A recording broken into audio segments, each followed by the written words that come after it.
Hello, good morning. तुमचं mini ब्लॉगमध्ये स्वागत करते. तर मम्मीची चालली आहे सकाळच्या स्वयंपाकाची तयारी. आज स्वयंपाकामध्ये बनवायची होती अंडा करी, चपाती आणि राईस बनवायचा होता.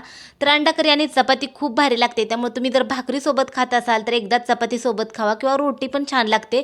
तर एका साईडला इथं बघू शकता कुकरमध्ये अंडी लावली होती. कुकरमध्ये अंडी काही शिजायला जास्त वेळ लागत नाही. 1-2 शिट्टी दिली की पटकन शिजतात. चपात्या मम्मीनी बनवून घेतल्या. नंतर लगेच अंडा करी बनवण्यासाठी मसाला पण बारीक करत होते. मसाला वगैरे झाला की लगेच जिथलं सामान घेतले ते पटकन ठेवायचं. आता स्वयंपाकाची चालली होती गडबड त्यामुळे कट्ट्यावर बऱ्यापैकी पसारा होता.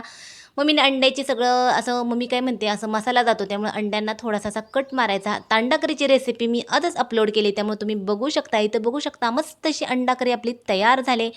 मग काय स्वयंपाक झाले की लगेच गरमागरम जेवण करून घ्यायचं. आता अंडा करी आमच्या घरात जास्त होत नाही. मम्मींना पण जास्त आवडत नाही आणि पप्पांना पण. त्यामुळं कधी तर एखाद्या वेळेस खूप आठवण आली का मग अशी मस्त अशी बनवायची आणि खायची. चला तर या पटकन तुम्ही सगळेजण जेवण करायला. बाय.